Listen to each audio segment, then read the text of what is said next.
भैया, मैं राज्य के सर्वोत्तम अश्वों को चुनकर यहाँ ले आता हूँ। आप उन्हीं में से किसी एक का चुनाव कर लीजिएगा। जी भैया, और उन अश्वों को अभी सरयू घाट पर स्नान करवाया जा रहा है। वे आते ही होंगे। जब एक राम वहां जा सकता है तो इतने अश्वों को यहां लाने की क्या आवश्यकता है?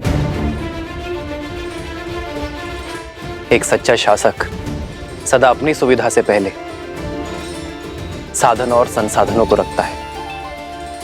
जैसी आपकी आज्ञा है। आचार्य, लगता है अयोध्या के महाराज की सेवा में आपके पढ़ाए प्रशासनिक पाठ भूल गए सब।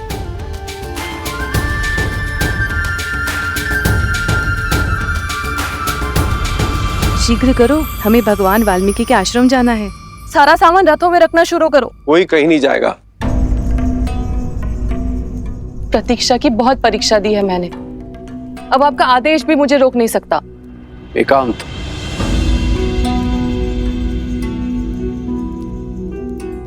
हट मत करो सुनैना,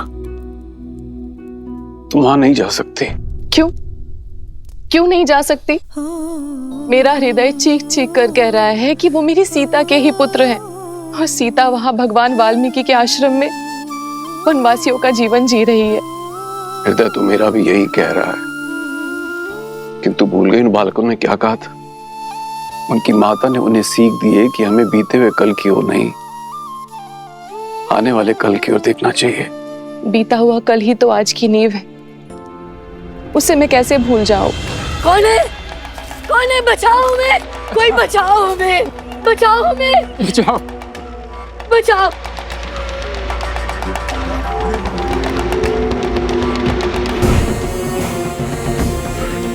तो तुम दोनों नहीं उठोगे तो ठीक है, हम इस खाट का दूसरा पग भी तोड़ देंगे। नहीं नहीं, ऐसा मत करो, ऐसा मत करो।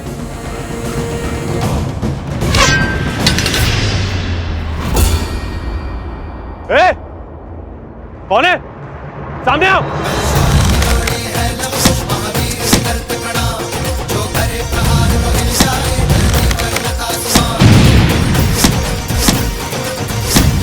चलो निकलो यहाँ से। इस कन्या को उठा के लेके चलो। अरे कोई बचाओ, बचाओ मेरी बेटी को, बचाओ बेटे को, बचाओ।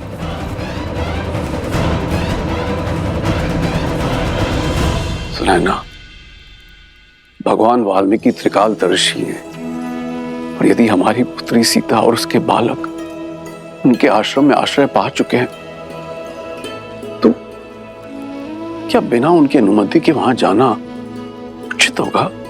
सुनैना, तुमने देखा नहीं वो बालक कितने मेधावी, तेजस्वी हैं, कितने प्रशिक्षित हैं। भगवान वाल्मीकि की इच्छा को समझो और उसे पूर्ण करने में उनका सहयोग दो।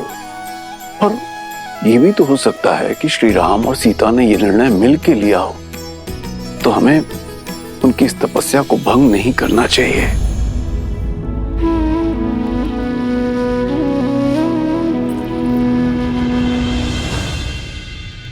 मस्तिष्क तो हर बात समझता है, किंतु इस मन का मैं क्या करूं आर्य?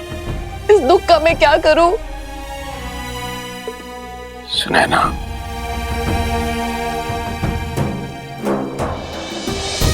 बीते हुए कल को तो हम नहीं बदल सकते, किंतु आने वाले कल की सुध तो ले सकते हैं। चलो अयोध्या चलते हैं।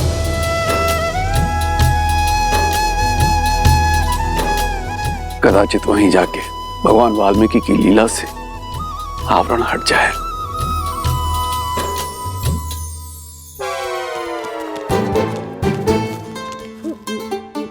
तुम ठीक हो? हाँ, वो तो लव कुश ने सबको मार भगाया, अन्यथा मेरा शौर्य देखती आप।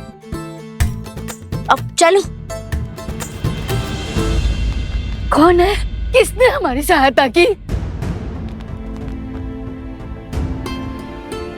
हम भगवान वाल्मीकि के शिष्य और वन देवी के पुत्र हैं। आपकी करुण पुकार सुनकर हम यहाँ आए हैं। पुत्र, हम वृद्ध और दृष्टिहीन हैं। हमारी पुत्री कहाँ है? वो दुष्ट कहीं उसे उठाकर तो नहीं ले गए? पुत्री, मेरी पुत्री की रक्षा कीजिए। वो जो कन्या यहाँ मूर्छित पड़ी थी, वो आपकी पुत्री है? हाँ। आप दोनों बैठे क्यों है और उठकर उन दुष्टों से लड़े क्यों नहीं? हमने ब्राह्मणी सरस्वती का व्रत लिया, हम इस घाट पर से उठ नहीं सकते।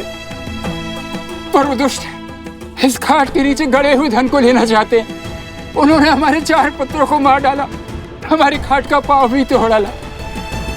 बड़ी मुश्किल से हमारी पुत्री ने ये 4 भाई बचाई है, और अब उनकी शक्ति दिनों दिन बढ़ती जा रही है। वो हमारी शक्ति को, हमारी साधना को, हमारे जाप को भंग करना चाहते हैं। रक्षा कीजिए, हम पर कृपा कीजिए। भैया,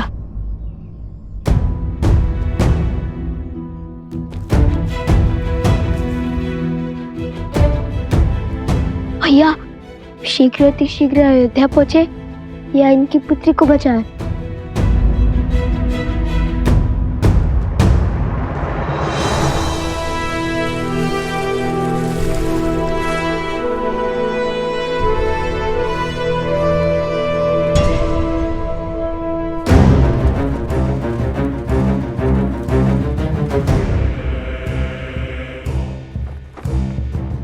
शत्रु को बड़ा सटीक समझा महाराज सहस्त्रमुख ने।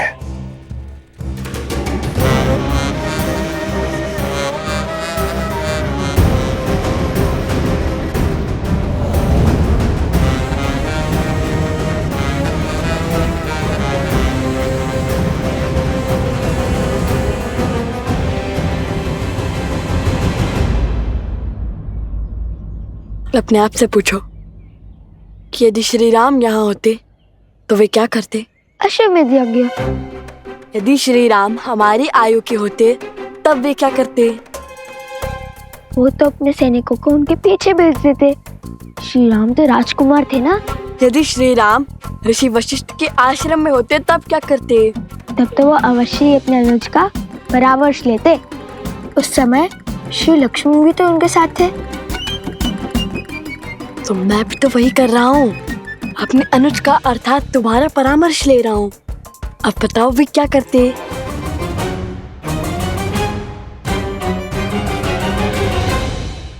अब बताओ वे क्या करते? ओह, इस प्रश्न का उत्तर तो बहुत सरल है। श्री राम सब कुछ छोड़कर उनकी पुत्री की रक्षा करते। हम भी तो श्री राम के भक्त हैं, तो श्री राम को यहीं से प्रणाम करकर हम उनकी पुत्री की रक्षा के लिए जाएंगे।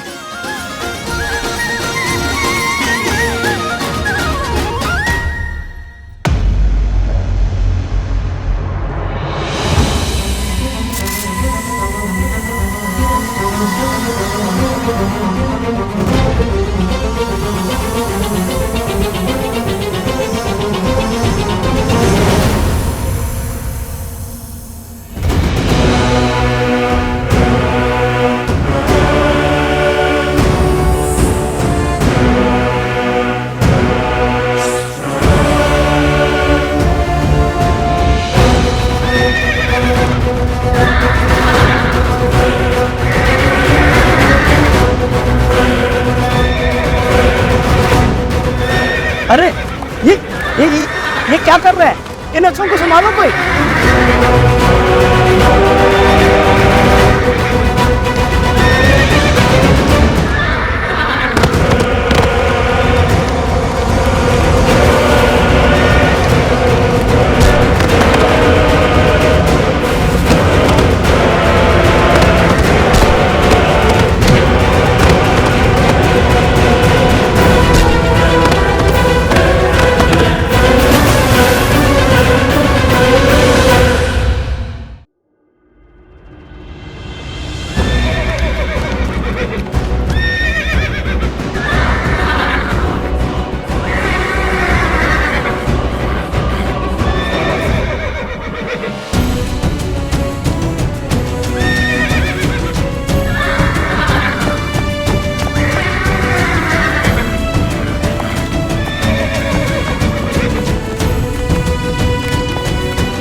सर सर सर,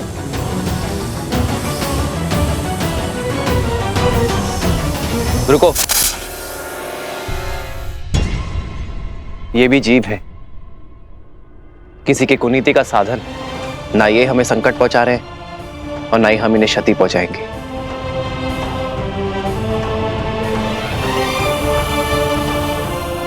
हनुमान, प्रभु, इन्हें इनके उचित स्थान पर पहुंचा दो।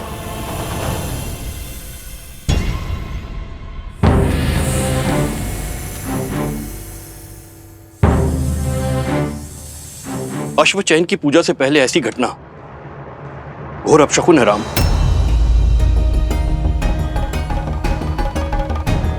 अब कैसे चुनेंगे अश्व? कोई बात नहीं, बचे हुए अश्वों में से ही किसी एक का चुनाव कर लेते हैं।